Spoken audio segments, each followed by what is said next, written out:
En las afueras de un tranquilo pueblo del norte se alzaba una mansión que había perdido su brillo. Allí vivía Elena, una mujer cuya voz se había extinguido hacía una década tras un suceso que la familia guardaba con celo. Su silencio no era una elección, sino una jaula invisible. Millones se habían gastado en buscar una cura, pero cada intento solo añadía otra capa de silencio a los muros de su hogar. Este relato es relevante porque explora los límites de la ciencia y la resiliencia del espíritu humano. Nos recuerda que a veces las respuestas no se encuentran en los laboratorios ni en las complejas teorías, sino en la simplicidad y la paciencia. Es una historia sobre la esperanza que persiste cuando todo parece perdido, y sobre cómo la conexión más profunda a menudo trasciende las palabras que no podemos pronunciar. A lo largo de esta narración, exploraremos el viaje de Elena a través de su mundo mudo. Detallaremos los esfuerzos de innumerables especialistas, las tensiones familiares que su condición generó y la llegada de una figura completamente inesperada. No se prometen milagros, sino que se presenta una crónica de un método inusual que desafió todo lo que la medicina convencional creía saber sobre el trauma y la recuperación. Esta historia se basa en los testimonios recogidos en la comarca y los diarios personales de algunos implicados. Aunque los nombres han sido cambiados para proteger la privacidad, los hechos principales han sido contrastados por fuentes locales que vivieron de cerca el desconcierto y la posterior sorpresa. Se trata de un análisis honesto de un caso que se convirtió en una leyenda susurrada entre los valles y montañas de la región. El mundo de Elena era un lienzo de rutinas silenciosas, gobernado por el tic-tac de los relojes antiguos y las miradas compasivas de su familia. Cada amanecer era idéntico al anterior, una repetición infinita de gestos sin sonido. Sin embargo, para entender la profundidad de su silencio, primero debemos conocer el ruido que lo precedió, el estruendo de los especialistas que intentaron, y fracasaron, en devolvérsela. La primera oleada de ayuda llegó en forma de los más reputados psiquiatras y neurólogos de la capital, hombres y mujeres de ciencia, con maletines llenos de diplomas y teorías. Sometieron a Elena a toda clase de pruebas, desde resonancias magnéticas funcionales hasta sesiones de hipnosis profunda. Buscaron en su cerebro una lesión, un cortocircuito, una anomalía física que pudiera explicar la ausencia total de su voz. Tras meses de análisis, los resultados eran siempre los mismos, frustrantemente normales. No había daño cerebral, ni afectación en las cuerdas vocales, ni ningún impedimento fisiológico detectable. El diagnóstico oficial fue mutismo selectivo postraumático severo, una etiqueta clínica elegante que, en la práctica, significaba que no tenían ni la más remota idea de cómo tratarla. La ciencia, con toda su magnificencia, se encogía de hombros. Luego llegaron los terapeutas alternativos, atraídos por la fortuna y la fama del caso. Gurús de la meditación, expertos en sanación energética y chamanes traídos de tierras lejanas. Llenaron la mansión con inciensos, cánticos y rituales exóticos. Intentaron alinear sus chakras, limpiar su aura y comunicarse con su espíritu. Pero el silencio de Elena era una fortaleza inmune a cualquier tipo de asedio, ya fuera científico o místico. La familia observaba con una mezcla de desesperación y escepticismo. Cada nuevo experto era una vela de esperanza que se consumía rápidamente, dejando tras de sí solo el humo de la decepción y una factura astronómica. La mansión se convirtió en un museo de terapias fallidas, un monumento a la impotencia. La relación familiar, ya tensa por la tragedia original, comenzó a resquebrajarse bajo el peso de la frustración acumulada. Y así los años pasaron. Los especialistas dejaron de llamar y la prensa perdió el interés. El caso de Elena se enfrió, convirtiéndose en una anécdota triste en los círculos médicos. La familia se resignó a una vida de comunicación a través de notas y gestos. Fue en este punto, cuando toda esperanza parecía haberse extinguido por completo, que apareció la figura más improbable de todas. No llegó con un maletín de cuero ni con promesas grandilocuentes. Se llamaba Javier y era un hombre de mediana edad, de manos curtidas por la tierra y mirada serena. Se presentó en la puerta de la mansión no como un sanador, sino como el nuevo jardinero.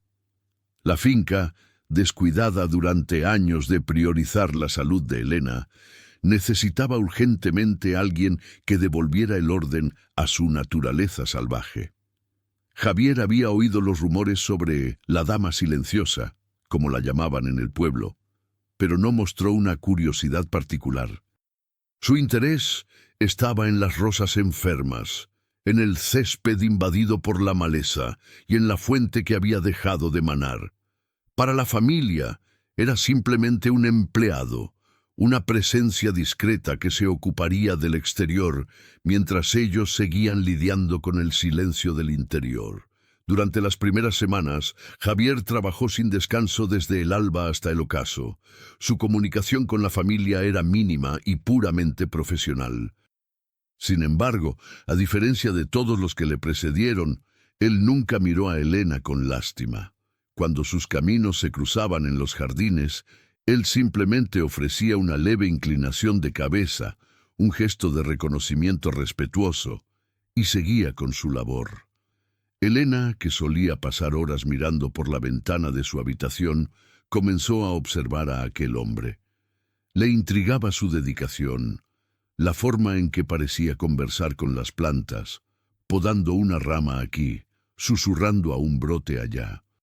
No había prisa en sus movimientos, solo un ritmo constante y metódico, una paciencia que parecía tan infinita como el propio ciclo de la naturaleza que cuidaba con tanto esmero. Fue esta observación diaria la que produjo el primer cambio, uno tan sutil que nadie, excepto quizás la propia Elena, lo notó. Su mirada, antes perdida en un horizonte vacío, ahora tenía un foco. Seguía los movimientos de Javier por el jardín, un punto de interés en un mundo que se había vuelto monótono y gris. El jardinero, sin saberlo, había plantado la primera semilla en un terreno que todos consideraban yermo. Javier no intentó hablar con Elena. De hecho, parecía respetar su silencio de una forma que nadie más había hecho. Mientras los médicos la presionaban para que hablara y los terapeutas intentaban forzar una reacción, él simplemente existía en su periferia. Su presencia era tranquila y no exigía nada a cambio. Era como un árbol más del jardín, firme, paciente y silencioso, pero innegablemente vivo y presente. Un día, mientras trabajaba cerca del rosal que había bajo la ventana de Elena, encontró una rosa particularmente hermosa, de un rojo intenso y aterciopelado. Con sumo cuidado, la cortó, le quitó las espinas del tallo y, sin mirar hacia la ventana, la dejó en el pequeño banco de piedra que había debajo. No hizo ningún gesto grandilocuente. Fue un acto simple, casi distraído, antes de continuar con su tarea. Elena lo vio todo. Durante horas, observó la rosa solitaria en el banco. Era una invitación sin palabras, una ofrenda sin expectativas. Al atardecer, cuando Javier ya se había marchado, ella bajó por primera vez en meses al jardín por voluntad propia. Se acercó al banco, tomó la flor entre sus manos y sintió la suavidad de sus pétalos. No hubo un gran avance, pero algo había cambiado en la atmósfera. Este ritual se repitió. Cada pocos días, Javier dejaba una flor diferente en el banco. Una dalia vibrante, una delicada camelia, una humilde margarita, nunca la misma. Cada flor parecía llevar un mensaje silencioso sobre el estado del jardín ese día. Elena empezó a esperarlo, a asociar cada flor con un sentimiento, creando un vocabulario propio, un lenguaje secreto entre ella, el jardinero y el jardín que renacía. La familia notó que Elena pasaba más tiempo al aire libre, sentada en aquel banco de piedra. No lo entendían, pero veían un atisbo de paz en su semblante que no habían visto en años. No se atrevieron a intervenir, temerosos de romper aquel frágil equilibrio. El jardín, bajo el cuidado de Javier, estaba floreciendo, y parecía que algo dentro de Elena también comenzaba a despertar de su largo letargo. La confianza no se construye con grandes gestos, sino con la suma de pequeños actos de constancia y respeto. Javier nunca invadió el espacio de Elena. Si ella estaba en el banco, él trabajaba en el extremo opuesto del jardín, dándole la distancia que ella necesitaba. Su presencia se convirtió en una constante predecible y segura en un mundo que para ella había sido caótico e invasivo. Poco a poco, la distancia entre ellos comenzó a acortarse, pero era ella quien marcaba el ritmo. Un día, en lugar de esperar a que él se fuera, Elena permaneció en el banco mientras Javier trabajaba cerca. Él no alteró su rutina. Siguió podando, regando y deshiervando, consciente de su presencia, pero sin reconocerla de forma explícita, permitiéndole ser una observadora invisible sin la presión de tener que interactuar. El siguiente paso fue aún más significativo. Mientras Javier plantaba unos nuevos bulbos de tulipán, una pequeña pala de mano se le escapó de las manos. Antes de que pudiera agacharse a recogerla, la mano de Elena apareció y se la ofreció. Sus miradas se cruzaron por un instante. Él la tomó, asintió levemente con la cabeza en señal de agradecimiento y continuó su trabajo. No hubo palabras, pero la comunicación fue perfecta. Este intercambio, tan trivial para cualquier otra persona, fue un terremoto para la dinámica entre ellos. Elena había iniciado una interacción, había roto su pasividad. Javier, con su respuesta tranquila y comedida, validó su acción sin abrumarla. Le demostró que podían comunicarse de manera efectiva sin necesidad de sonido, que él entendía y aceptaba sus términos, su forma de estar en el mundo. Este fue el verdadero fundamento de su método, aunque él nunca lo hubiera llamado así. No se trataba de una técnica, sino de una filosofía. Crear un entorno de seguridad absoluta donde la persona no sintiera la obligación de ser nada más que ella misma.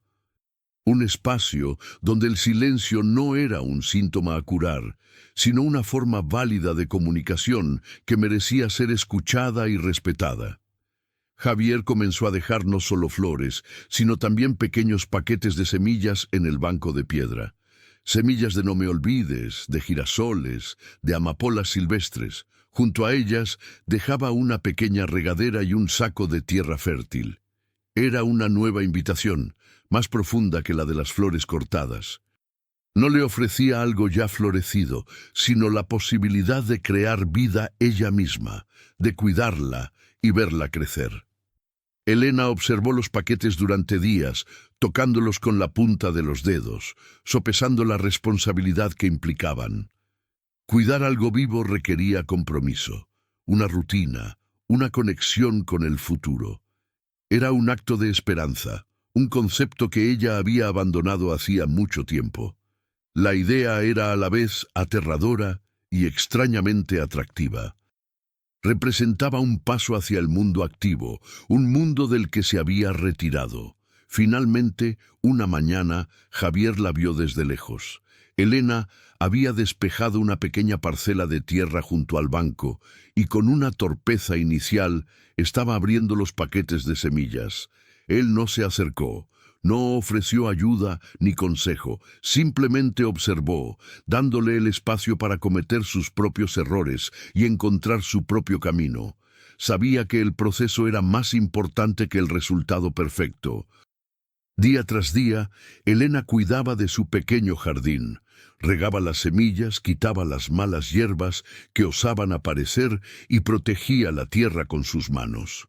Se convirtió en su propósito, su ritual matutino. La mansión, que había sido su prisión, ahora era solo el lugar donde dormía. Su verdadera vida estaba fuera, en ese minúsculo trozo de tierra que ahora era suyo, un dominio sobre el que tenía control. El jardinero entendía algo fundamental sobre la naturaleza y las personas. Para que algo crezca, necesita las condiciones adecuadas. No se puede forzar a una semilla a germinar gritándole o analizándola. Solo se puede ofrecer tierra fértil, agua, sol y paciencia. Javier estaba haciendo exactamente eso con Elena, tratándola no como un problema roto, sino como una semilla con un potencial inmenso, esperando el momento adecuado para brotar. Pasaron semanas de un cuidado meticuloso y silencioso. La parcela de Elena seguía siendo solo tierra oscura y húmeda. La familia, aunque complacida por su nueva actividad, comenzaba a sentir lástima, anticipando su decepción si nada crecía. Pensaban que era solo otra distracción temporal, destinada a terminar en fracaso como todo lo demás. No comprendían la lección de paciencia que se estaba desarrollando ante sus ojos. Javier, sin embargo, nunca dudó. Sabía que el trabajo más importante estaba ocurriendo bajo la superficie, invisible a los ojos impacientes. Las raíces se estaban afianzando, absorbiendo nutrientes, creando una base sólida antes de atreverse a salir al mundo exterior. Veía el paralelismo con Elena y sonreía para sus adentros. La naturaleza no entiende de prisas, solo de procesos y de estaciones. Y entonces, una mañana, ocurrió. Un minúsculo punto verde rompió la monotonía de la tierra. Un brote. Elena lo descubrió al amanecer y se quedó arrodillada, observándolo durante casi una hora. Era la prueba tangible de que su esfuerzo, su dedicación silenciosa, había producido algo. Era vida, una vida que ella había ayudado a nacer, una emoción olvidada, una mezcla de orgullo y asombro la recorrió por dentro. En los días siguientes, más brotes se unieron al primero. La pequeña parcela se transformó en una alfombra de vida incipiente. Elena los cuidaba con una ternura renovada, protegiéndolos del viento y asegurándose de que tuvieran la cantidad justa de agua.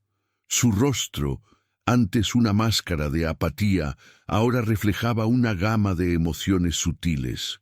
Preocupación cuando una hoja parecía débil, alegría cuando aparecía una nueva. Este proceso de nutrir la vida fuera de sí misma estaba, a su vez, nutriéndola a ella por dentro.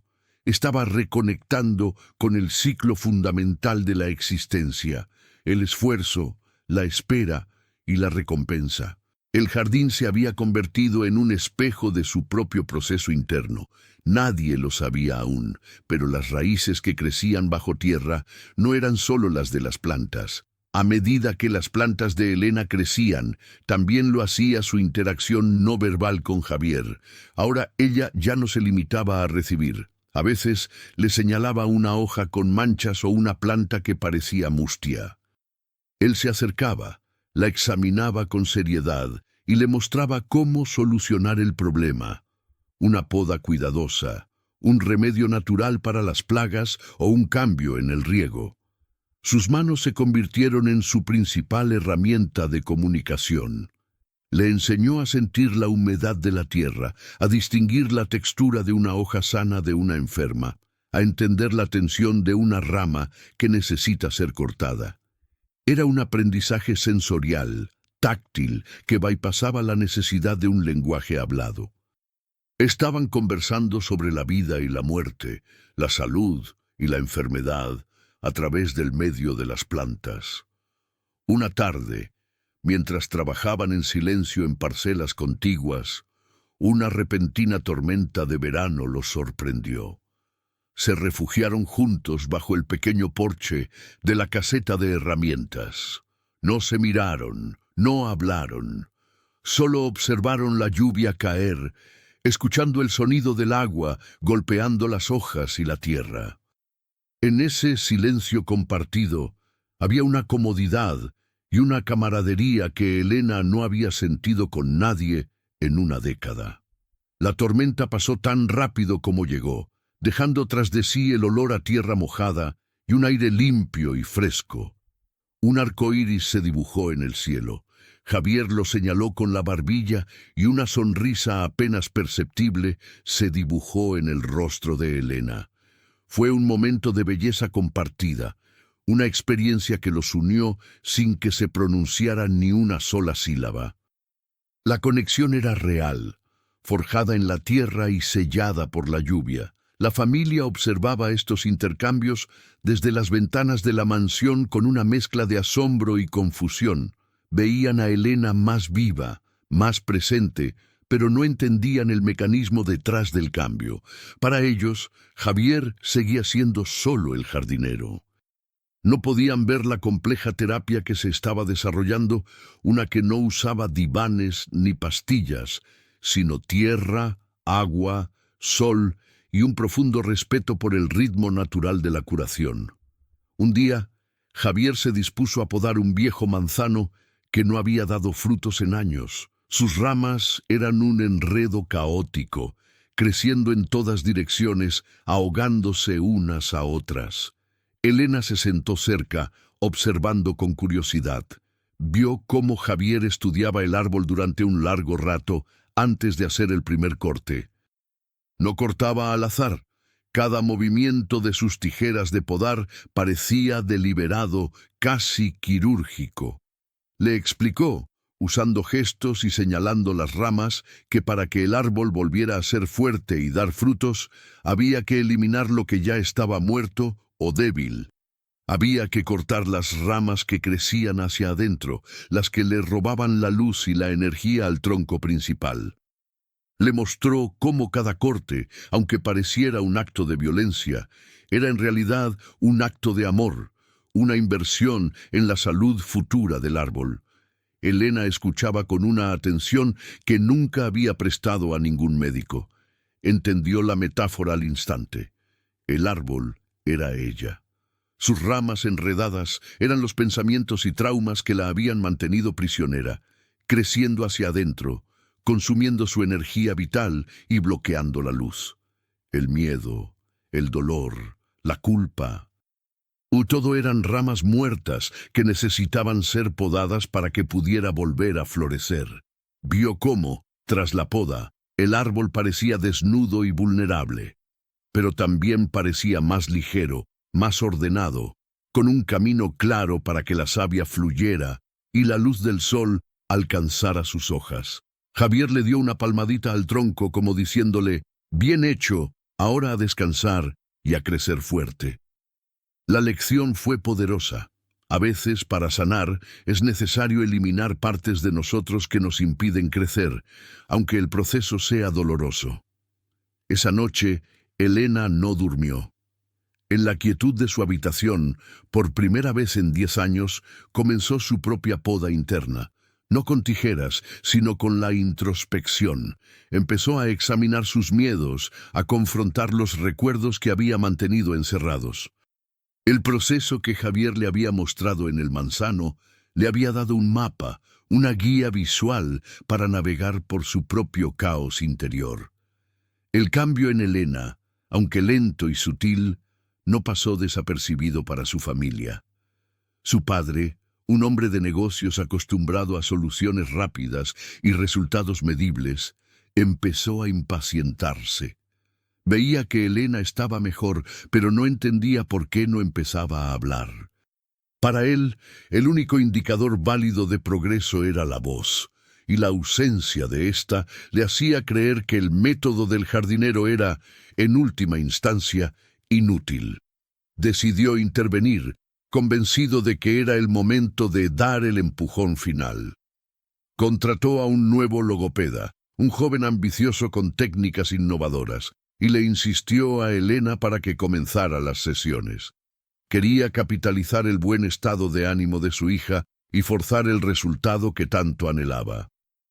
No se dio cuenta de que estaba a punto de destruir el delicado ecosistema de confianza que tanto había costado construir.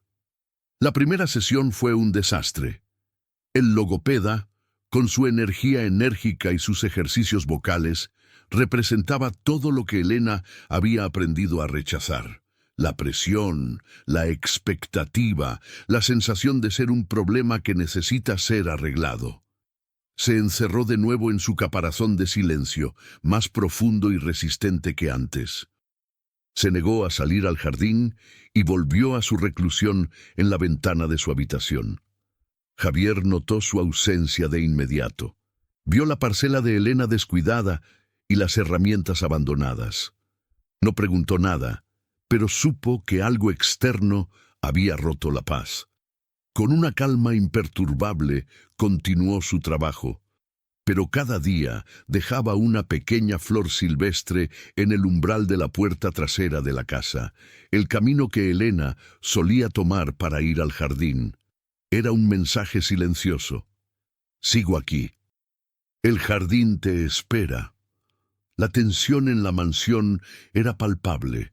El padre de Elena estaba furioso por el retroceso, culpando a la terquedad de su hija. La madre, más intuitiva, sentía que habían cometido un grave error. Elena estaba atrapada entre la presión de su familia y el refugio que había encontrado. El mundo exterior, con su ruido y sus exigencias, había vuelto a invadir su santuario, amenazando con marchitar los brotes que con tanto esfuerzo habían comenzado a crecer. Durante una semana, Elena permaneció encerrada, viendo cómo sus pequeñas plantas comenzaban a sufrir por la falta de cuidado. El logopeda intentó visitarla 2 veces más, pero ella se negó a abrir la puerta de su habitación. Su silencio, que había empezado a suavizarse, se había vuelto a convertir en una armadura. Era su única forma de protesta, su única arma contra un mundo que no la entendía. Javier continuó con su rutina. Cuidaba del gran jardín y cuando nadie miraba, regaba discretamente la pequeña parcela de Elena. No intentaba reemplazarla, solo mantener viva la esperanza que ella había plantado. Sus acciones eran una declaración de fe en su regreso. No estaba salvando las plantas, estaba guardando su lugar, manteniendo el santuario intacto para cuando ella tuviera la fuerza de volver a él. El punto de inflexión llegó durante una acalorada discusión familiar en el salón, justo debajo de la habitación de Elena.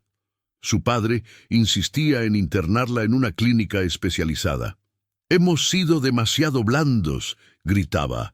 «Esto requiere una intervención profesional, no un jardinero». La madre lloraba, suplicando más paciencia. El ruido de la desesperación y la incomprensión llenaba la casa.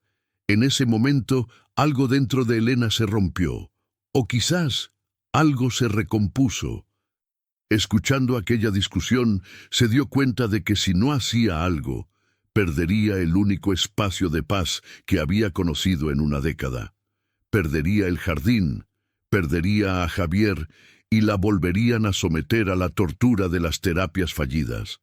Su instinto de supervivencia, adormecido durante años, se despertó con una fuerza inesperada. Abrió la puerta de su habitación, bajó las escaleras y se dirigió a la puerta trasera. La familia enmudeció al verla. No se detuvo. Salió al jardín, fue directamente a su parcela, se arrodilló y, con las manos temblorosas, empezó a arrancar las malas hierbas que habían crecido en su ausencia. Fue un acto de desafío, una declaración de intenciones. Había elegido su terapia, había elegido su sanador. El regreso de Elena al jardín fue un momento decisivo. Su padre, por primera vez, se quedó sin palabras. Vio la determinación en la postura de su hija y comprendió que había subestimado profundamente la conexión que ella tenía con aquel lugar y con aquel hombre. Esa misma tarde despidió al logopeda y le dijo a su esposa: «Probemos a su manera, sin interferencias». Era una rendición, pero también un acto de fe. Javier la vio regresar y simplemente asintió, como si nunca se hubiera ido. Le acercó sus herramientas y un cubo de agua fresca, y luego se retiró a su propio trabajo. Le dio el espacio para reconectar, para reparar el daño a su propio ritmo. La normalidad de su reacción fue el bálsamo más sanador para Elena. No hubo preguntas, no hubo reproches, solo la aceptación silenciosa de su regreso. Durante los días siguientes, Elena trabajó con una intensidad febril. No solo recuperó su parcela, sino que la expandió. Pidió a Javier, mediante gestos, más semillas, más tierra. Empezó a diseñar su propio espacio, moviendo piedras, creando pequeños senderos. Estaba reconstruyendo su santuario, haciéndolo más fuerte, más suyo, delimitando un territorio que nadie más podría volver a invadir con sus buenas intenciones. La dinámica entre ella y Javier se profundizó. Ya no era solo una alumna, se había convertido en una colaboradora. A veces trabajaban juntos en una misma tarea, como trasplantar un arbusto o preparar un nuevo parterre. Se movían en una sincronía casi coreografiada, anticipando las necesidades del otro, pasándose herramientas sin necesidad de pedirlas. Su silencio compartido ya no era vacío, sino que estaba lleno de entendimiento y propósito común. El jardín se transformó. Dejó de ser un conjunto de plantas para convertirse en una expresión del viaje interior de Elena. Había zonas de colores vibrantes y otras de sombras tranquilas. Había plantas delicadas que requerían un cuidado extremo y otras robustas y salvajes. Era un paisaje complejo y lleno de matices, como ella misma. Estaba, literalmente, cultivando su propia alma, y las raíces eran cada vez más profundas. Javier introdujo un nuevo elemento en su terapia silenciosa: el sonido. No el sonido de la voz humana, sino los sonidos del jardín. Empezó a señalarle a Elena el origen de los diferentes cantos de los pájaros, el gorjeo del petirrojo, la llamada del mirlo, el arrullo de la paloma. Le enseñó a distinguir el susurro del viento entre las hojas de los pinos del que producía al pasar por los álamos. La animó a cerrar los ojos y a escuchar, a sentir la vibración del zumbido de una abeja, a notar el crujido de una hoja seca bajo los pies, el chapoteo del agua en la pequeña fuente que habían reparado juntos. Estaba reeducando su oído, sintonizándolo de nuevo con el mundo, pero con un lenguaje seguro, no amenazante, un lenguaje que no exigía respuesta, solo escucha. Elena descubrió un universo sonoro que nunca antes había percibido. El silencio al que se había acostumbrado no era la ausencia de sonido, sino la ausencia de la voz humana. El jardín, en realidad, estaba lleno de música, de una sinfonía constante de vida. Esta toma de conciencia fue crucial. Le demostró que el mundo podía ser sonoro sin ser agresivo, que había formas de comunicación que no la herían. Javier le construyó una pequeña casa para pájaros y la colgaron de una rama del viejo manzano.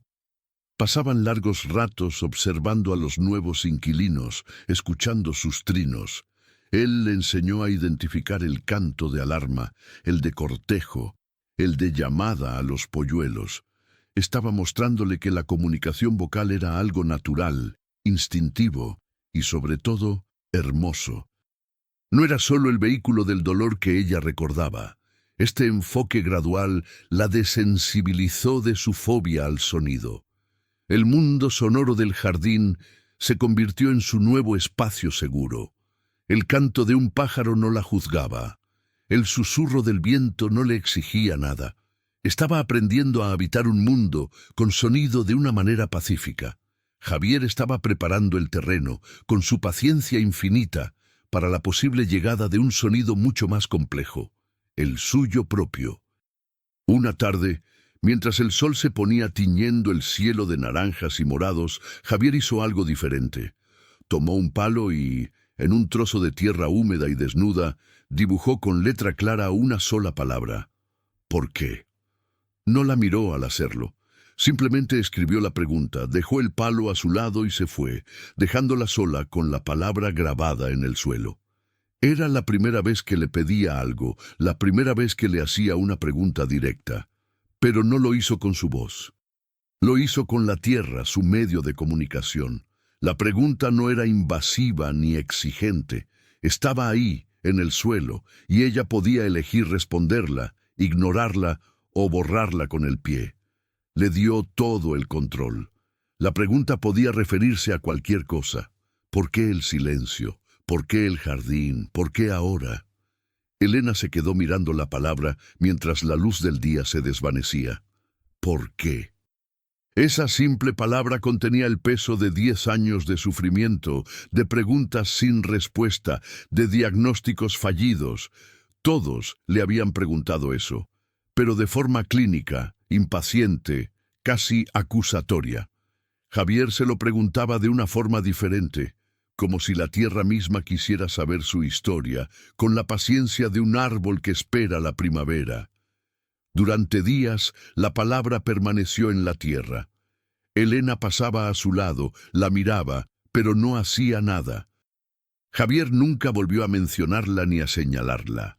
Respetó su proceso, su tiempo de deliberación.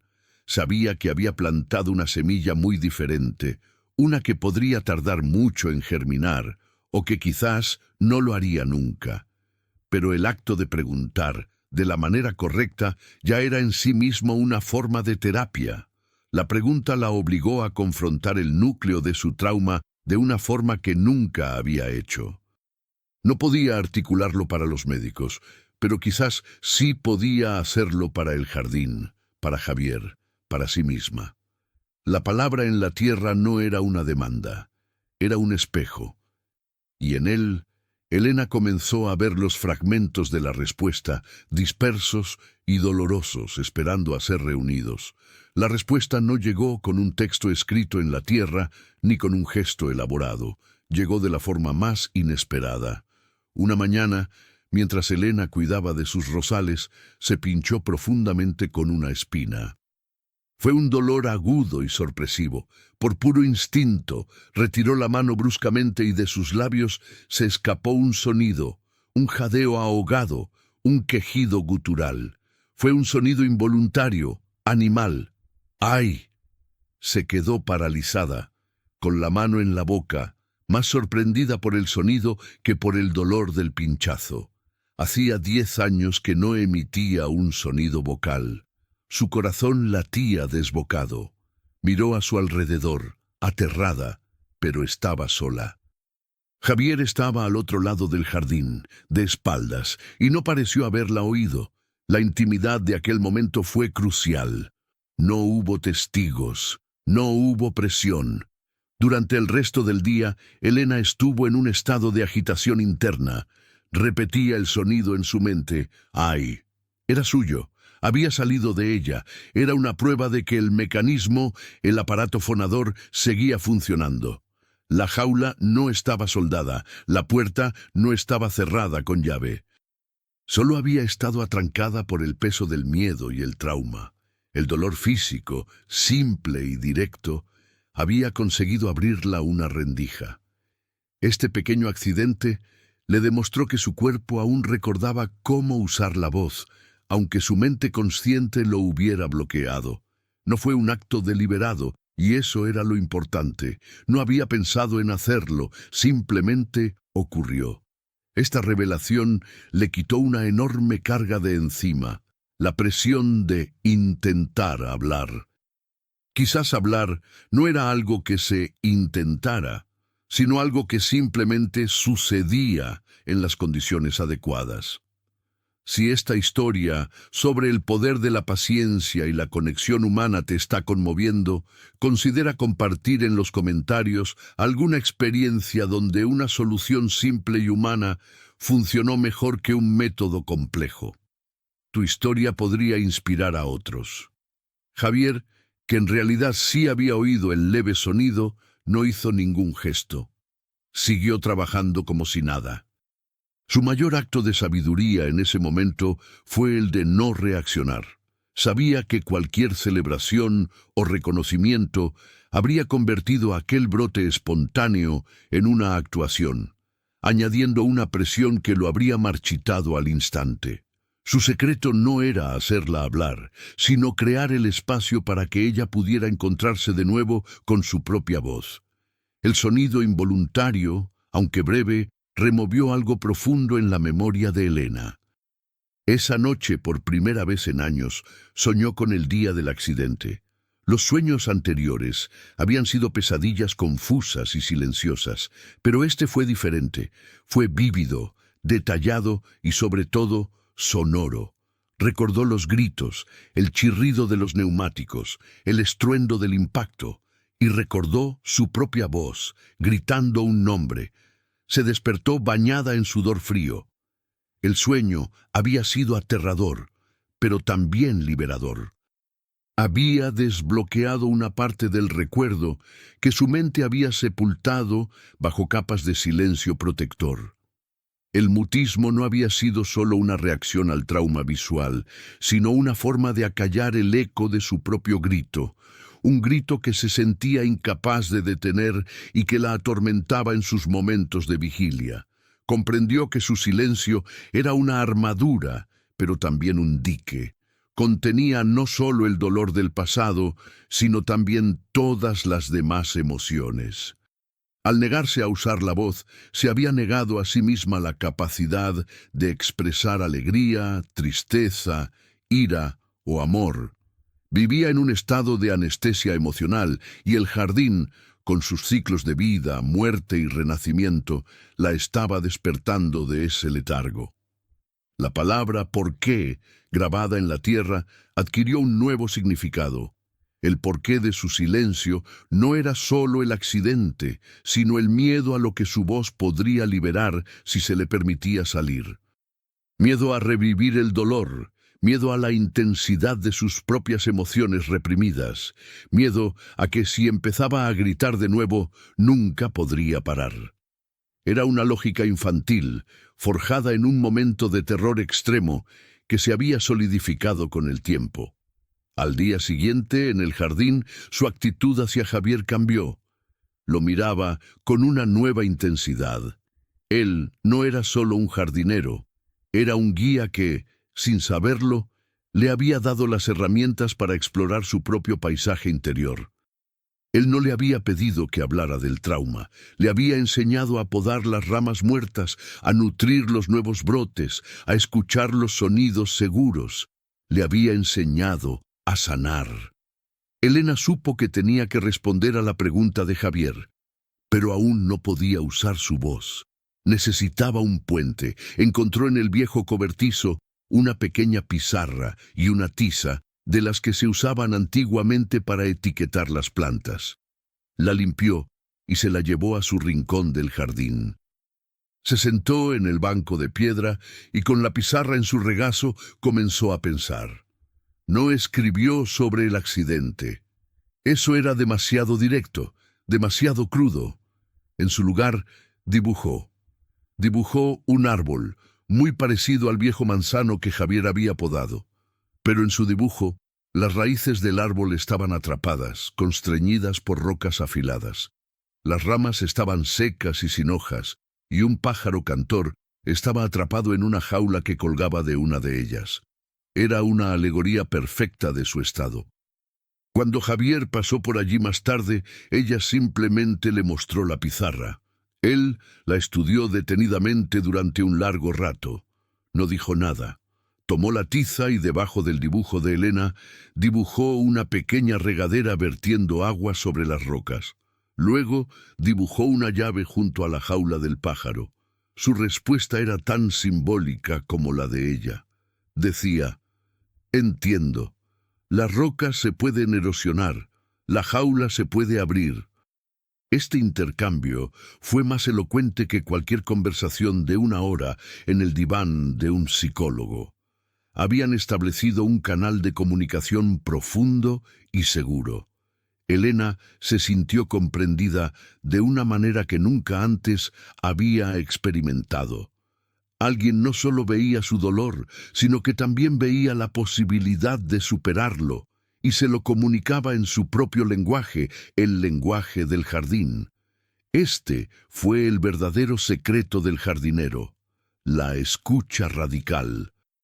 No escuchaba con los oídos, sino con los ojos, con la intuición, con el corazón.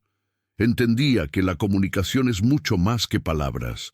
Validó la forma de expresarse de Elena, por muy simbólica que fuera, y eso le dio a ella la confianza para seguir explorando y compartiendo su mundo interior, sabiendo que al otro lado había alguien que realmente entendía. Inspirada por el dibujo de Javier, Elena emprendió una nueva tarea en su jardín.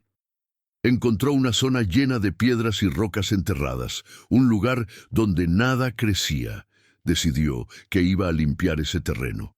Era un trabajo físico, agotador, mucho más duro que plantar semillas. Día tras día, con una pequeña pala y sus propias manos, cavaba, hacía palanca y sacaba las piedras una por una. Cada roca que extraía de la tierra era un fragmento de su trauma que sacaba a la luz.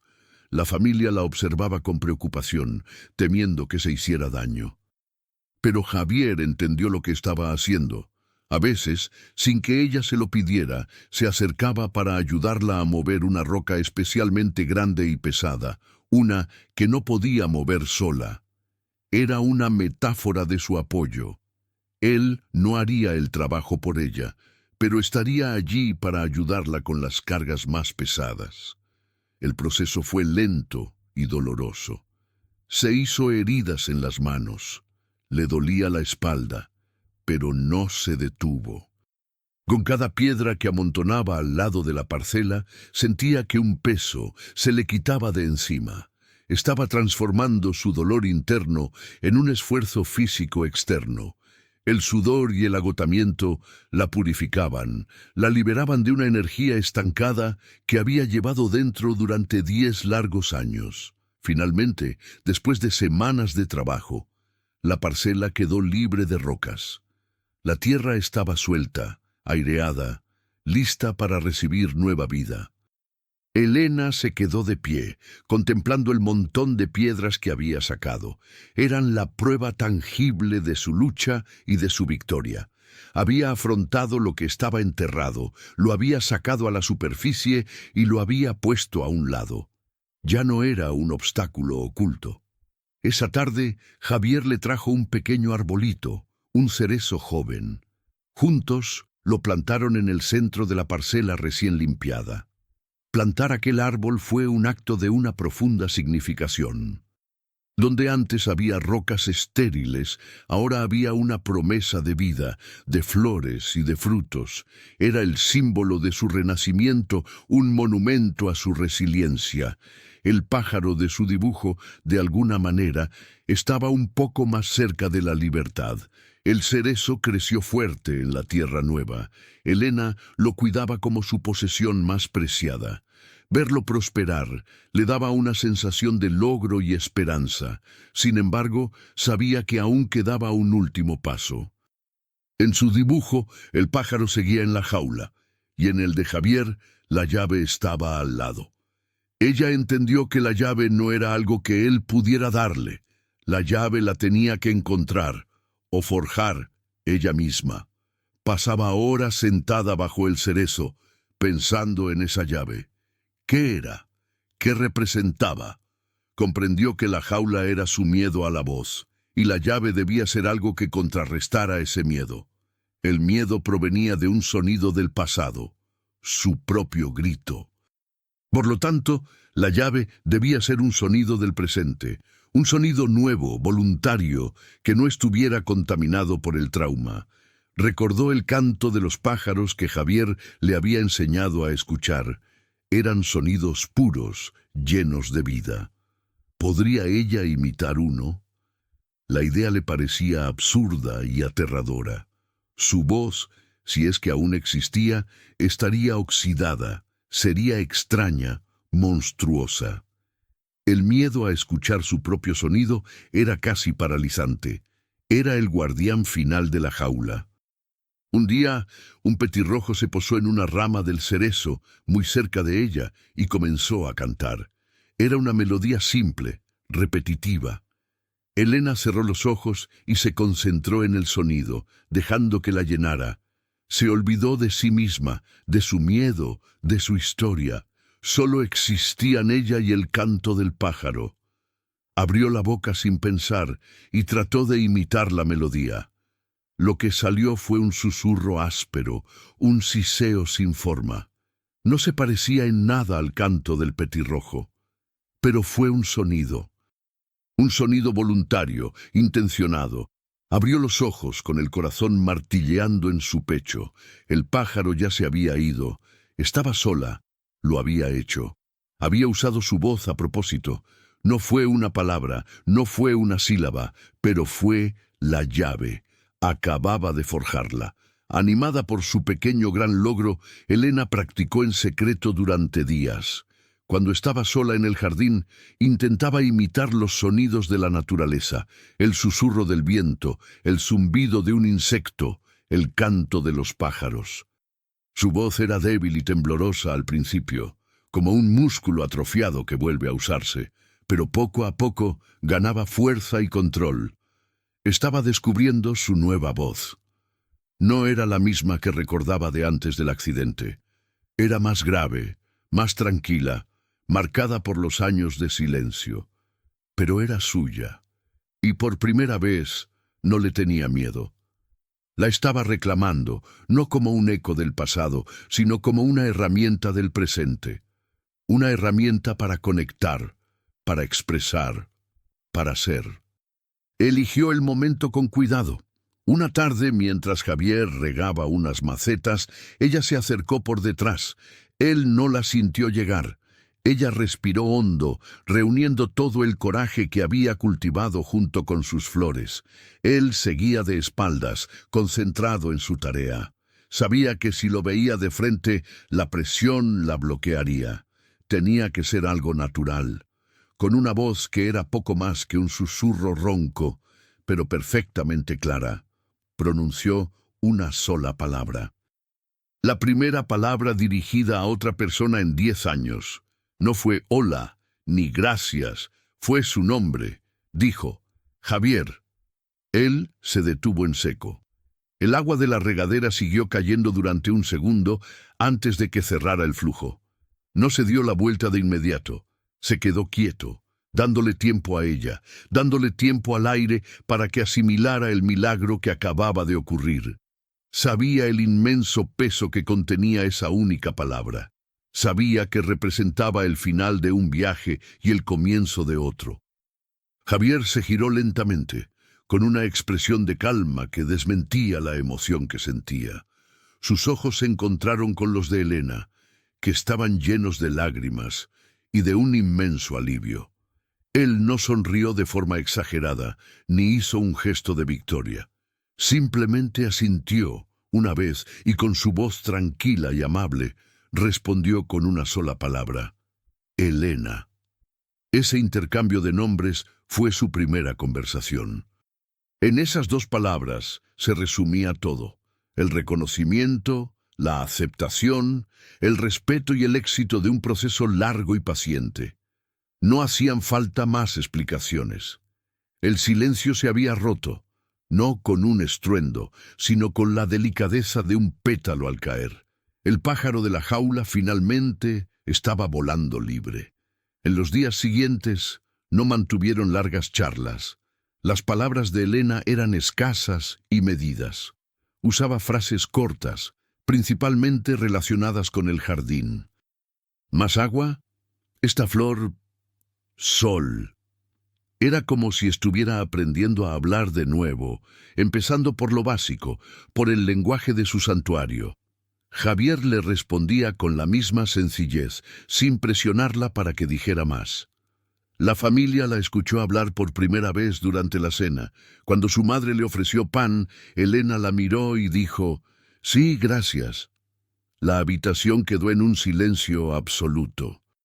Su madre se tapó la boca para ahogar un sollozo, y su padre se quedó mirando el plato con los ojos vidriosos.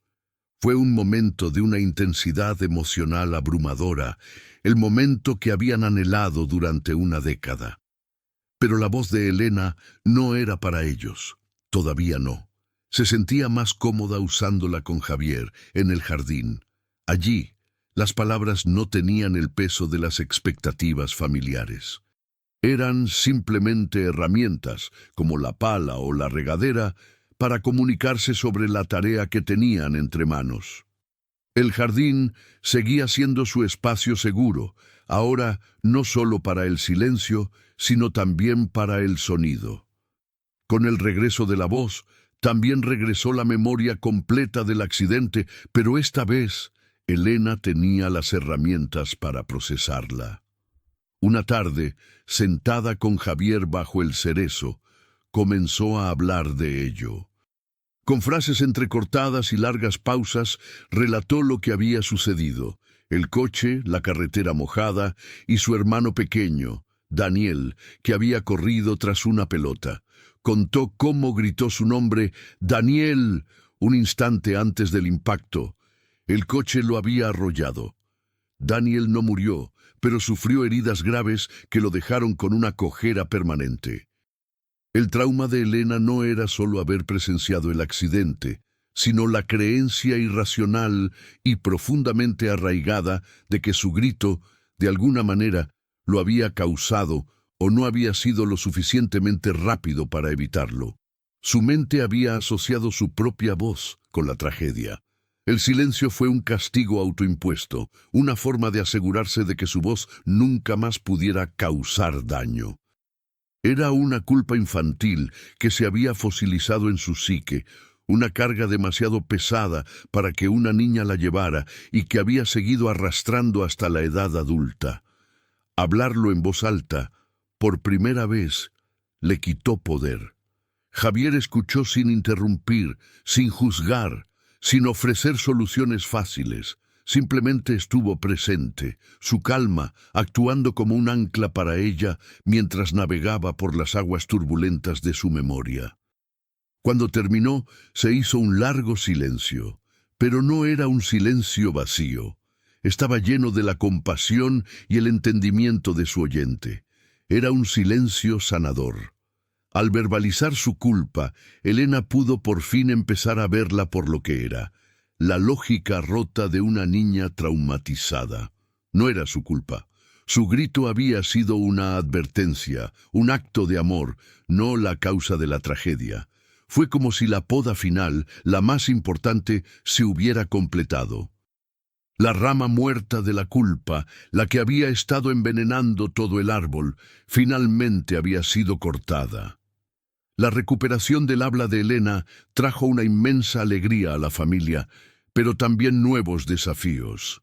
Tuvieron que aprender a relacionarse con la nueva Elena, una mujer que ahora tenía voz, opiniones y deseos propios.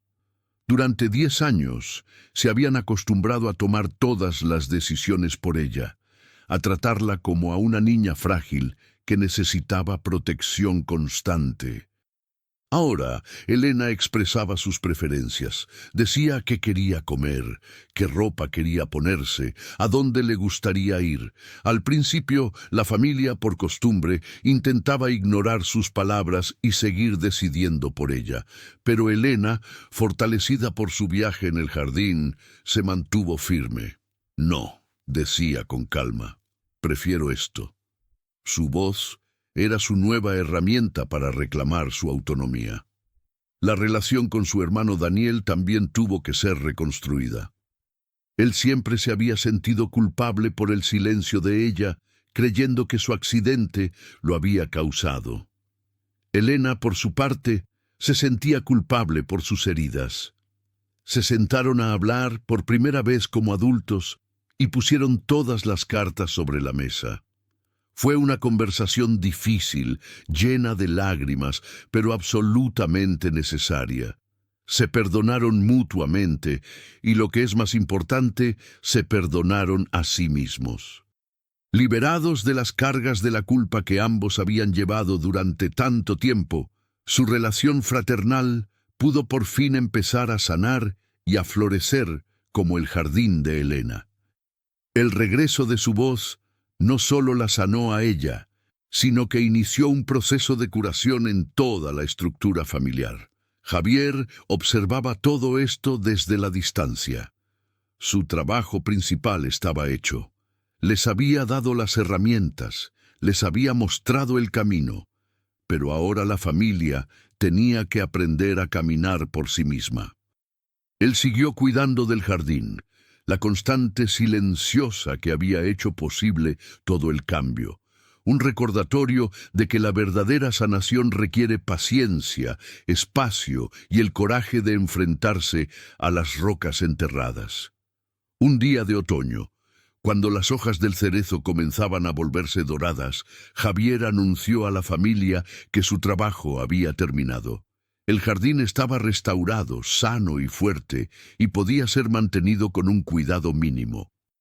Dijo que tenía que trasladarse a otro pueblo, donde otro jardín descuidado requería su atención. Su tono era tranquilo y práctico, como siempre. Para Elena, la noticia fue un golpe. Javier se había convertido en el pilar de su recuperación, en su confidente y guía. La idea de que se fuera era aterradora. Sintió un pánico antiguo, el miedo a que sin él su voz volviera a desaparecer, a que el silencio regresara para reclamarla. Le suplicó que se quedara, que no la abandonara. Javier la llevó a dar un paseo por el jardín. Le mostró lo fuerte que era el cerezo que habían plantado, cómo las rosas que ella cuidaba estaban más hermosas que nunca. «Tú has hecho esto», le dijo con suavidad. «Yo solo te di las semillas y te enseñé a usar las herramientas. La fuerza, Elena, siempre ha estado dentro de ti. El jardín no necesita que yo me quede, y tú tampoco». Le explicó que él era solo un jardinero. Su propósito era ayudar a las cosas a crecer, ya fueran plantas o personas. Pero una vez que han echado raíces fuertes, deben seguir creciendo por sí mismas. Quedarse sería convertirla en dependiente, y eso iría en contra de todo lo que le había enseñado. La verdadera sanación, le dijo, es la autonomía, la capacidad de cuidarse a uno mismo. Se despidieron en la puerta de la mansión. No hubo abrazos ni lágrimas. Elena lo miró a los ojos y le dijo, con una voz firme y clara, «Gracias, Javier, por todo». Él simplemente sonrió, asintió y se marchó por el camino sin mirar atrás. Elena se quedó viéndolo irse, sintiendo una mezcla de tristeza y una profunda y nueva confianza en sí misma. Tras la partida de Javier, Elena asumió el cuidado completo del jardín. Se convirtió en su pasión y su profesión. Los primeros meses fueron una prueba. Cada vez que una planta enfermaba o que se sentía abrumada, el miedo intentaba regresar. Pero entonces recordaba las lecciones de Javier, la paciencia, la observación, la poda de lo que no sirve, y encontraba la solución. Descubrió que Javier tenía razón.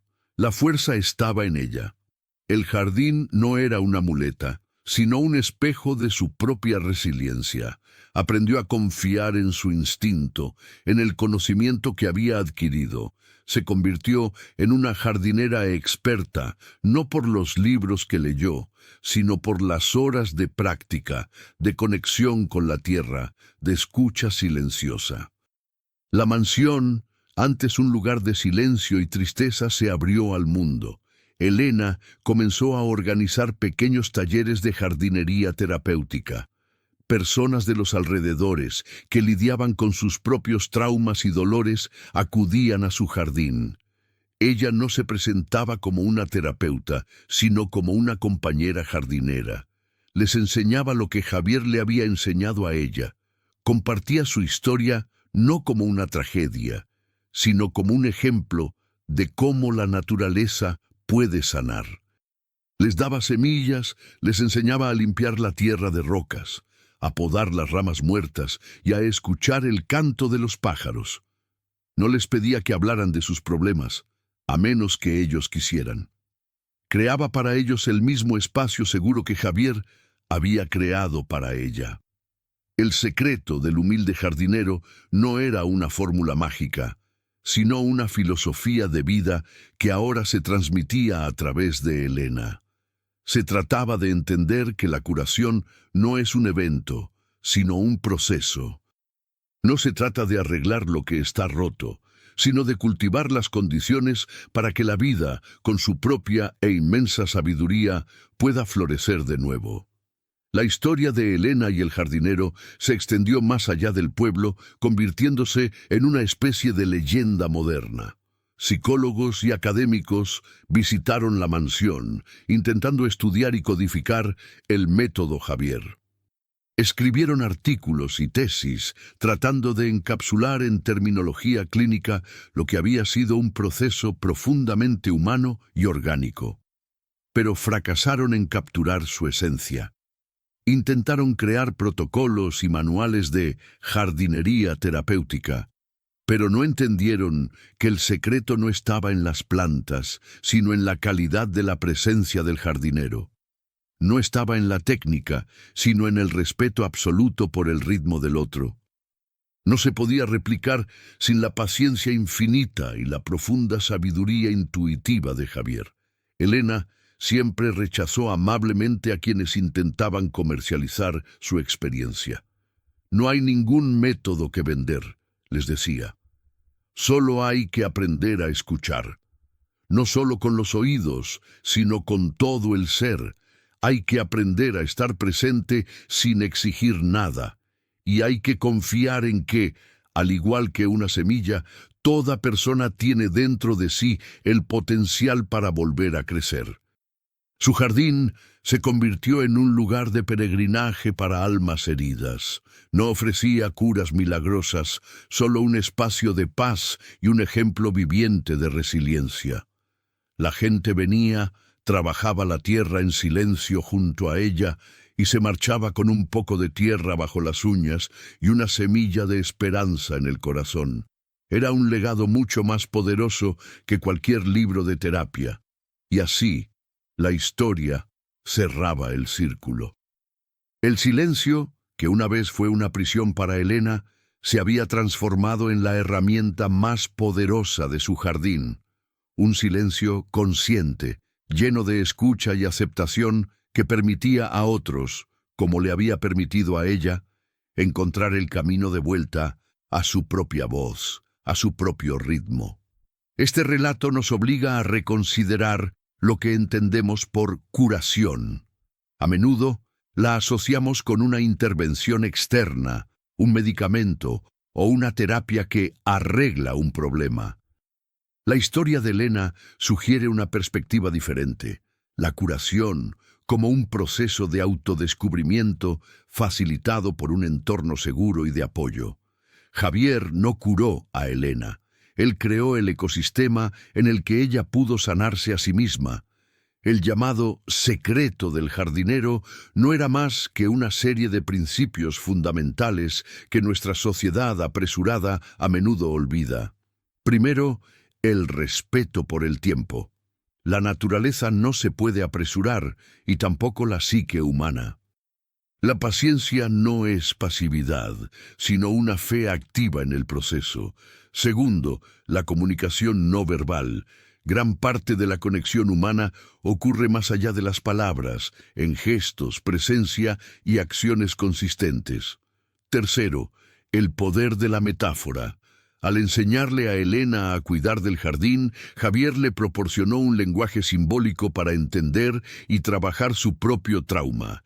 La poda, las rocas, las semillas, todo se convirtió en herramientas para su viaje interior. Esto le permitió procesar su dolor de una manera indirecta y segura, sin la confrontación brutal que las terapias convencionales a menudo exigen. Cuarto, el valor del propósito. Al darle a Elena la responsabilidad de cuidar algo vivo fuera de sí misma, Javier la sacó de su ensimismamiento. El cuidado de las plantas le dio una rutina, un sentido de logro y una razón para levantarse por la mañana. Este enfoque en una tarea externa y constructiva es una de las formas más efectivas de combatir la apatía y la desesperación.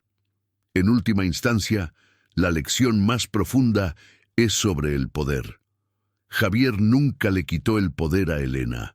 A diferencia de los expertos que la trataban como un objeto de estudio, él siempre le dio el control sobre su propio proceso. Cada paso, desde acercarse al banco hasta plantar la primera semilla, fue una elección de ella. Y es en ese acto de reclamar la propia agencia donde reside la verdadera sanación. Es fundamental abordar esta historia con una perspectiva equilibrada y realista.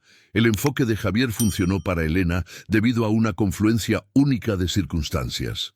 Su tipo de trauma, su personalidad y la naturaleza de su entorno. No debe interpretarse como una solución universal para todos los casos de mutismo selectivo o trauma psicológico. Sería irresponsable y potencialmente dañino sugerir que la jardinería puede reemplazar la ayuda psiquiátrica o psicológica profesional cuando ésta es necesaria. La ciencia médica y la psicología han desarrollado tratamientos basados en evidencia que son efectivos para muchas personas. Terapias como la TCC, terapia cognitivo-conductual, o el EMDR, desensibilización y reprocesamiento por movimientos oculares, tienen un sólido respaldo empírico. El relato de Elena no invalida estos métodos, más bien destaca que para algunos individuos, especialmente aquellos que no han respondido a los enfoques convencionales, pueden existir caminos alternativos y complementarios. Además, el éxito de este proceso dependió enormemente de las cualidades personales de Javier. Su paciencia casi sobrehumana, su profunda intuición y su capacidad para crear un espacio de seguridad absoluta no son habilidades que se puedan enseñar fácilmente en un curso. Son el resultado de una vida de observación y conexión con la naturaleza. Replicar esto de manera artificial sería extremadamente difícil. Los resultados, como vimos, no fueron inmediatos. El proceso duró meses, incluso años. Requiere un nivel de compromiso y un entorno de apoyo que no siempre están disponibles. Para aquellos que enfrentan traumas, es crucial buscar ayuda profesional cualificada. Este tipo de enfoque holístico puede ser un complemento maravilloso, pero no un sustituto, especialmente en casos agudos o severos que requieren una intervención clínica urgente. Por lo tanto, la historia de Elena no es una prescripción, sino una fuente de inspiración. Nos anima a pensar de forma más creativa sobre la sanación, a valorar la simplicidad y la conexión humana, y a recordar que cada persona es un universo único que puede requerir una llave igualmente única para abrir la puerta a su recuperación. Aunque no todos podemos tener a un Javier en nuestras vidas, podemos aplicar los principios de su filosofía a nuestra propia búsqueda de bienestar. El primer paso práctico es crear un pequeño espacio de naturaleza que sea tuyo. No tiene que ser un gran jardín, puede ser una maceta en un balcón o incluso una planta de interior. El acto de cuidar algo vivo te conecta con los ciclos y ritmos de la naturaleza. El segundo paso es practicar la escucha silenciosa. Dedica unos minutos cada día a sentarte en silencio y simplemente observar tu entorno sin juzgar. Escucha los sonidos, siente la brisa, observa los cambios de luz. Este ejercicio calma el sistema nervioso y te entrena para estar más presente. Se trata de cultivar una relación con el silencio, viéndolo no como un vacío, sino como un espacio para la calma. Tercero, encuentra una actividad que te permita usar las manos y ver un progreso tangible. Puede ser la jardinería, pero también podría ser tejer, pintar, cocinar o reparar algo. Estas actividades enfocan la mente y proporcionan una sensación de logro y propósito que puede ser increíblemente terapéutica. Transformar algo con tu propio esfuerzo es una poderosa afirmación de tu capacidad para generar cambios positivos. Si buscas recursos adicionales, puedes explorar libros sobre ecoterapia o terapia hortícola. Organizaciones como la Asociación Española de Horticultura y Jardinería Social y Terapéutica ofrecen información y contactos. Estos recursos pueden proporcionar una base más estructurada para entender cómo la interacción con la naturaleza puede apoyar la salud mental, siempre como un complemento a la atención profesional. Finalmente, ser realista y paciente contigo mismo. La sanación, como la jardinería, tiene sus estaciones. Habrá momentos de crecimiento rápido y otros de letargo invernal. Habrá plagas y tormentas inesperadas. El objetivo no es la perfección, sino el proceso continuo de cuidar, nutrir y crecer, aceptando que algunos días solo podrás regar las plantas, y eso ya es suficiente. Al final, la historia de Elena no es sobre una cura milagrosa, sino sobre el redescubrimiento del lenguaje más antiguo y fundamental, el de la conexión, la paciencia y el respeto. El secreto del humilde jardinero no era una técnica oculta, sino una verdad simple que a menudo ignoramos. Todo ser vivo, ya sea una planta o una persona, posee una capacidad innata para sanar si se le proporcionan las condiciones adecuadas. Millones no curaron a Elena porque intentaron forzar una solución desde fuera, imponiendo sus teorías y expectativas. Javier tuvo éxito porque trabajó desde dentro, ayudándola a cultivar su propia fuerza interior. No le dio las respuestas, le enseñó a formular sus propias preguntas y a encontrar las respuestas en su propia tierra, en su propia historia. Su método fue, en esencia, la ausencia de método. Este relato nos invita a ser mejores jardineros en nuestras propias vidas y en las vidas de los demás. Nos enseña a escuchar más y a hablar menos, a ofrecer presencia en lugar de consejos, a respetar el tiempo de cada proceso y a confiar en la resiliencia del espíritu humano. Nos recuerda que los actos más pequeños de bondad y paciencia pueden ser las semillas de las transformaciones más profundas. Si este viaje a través del jardín de Elena te ha aportado valor, te animamos a reflexionar sobre cómo puedes aplicar estos principios en tu día a día. ¿A quién puedes ofrecerle un espacio de escucha sin juicios? ¿Qué rocas necesitas empezar a quitar de tu propio jardín interior? El diálogo más importante es el que mantenemos con nosotros mismos. La historia concluye aquí, pero su mensaje perdura. El verdadero secreto no estaba en cómo hacerla hablar, sino en por qué había callado. Y la respuesta a eso no se encontraba en un diagnóstico, sino en la tierra, en un viejo manzano y en la sabiduría silenciosa de un hombre que sabía que para que una flor se abra, no hay que forzar sus pétalos, sino simplemente cuidar de sus raíces.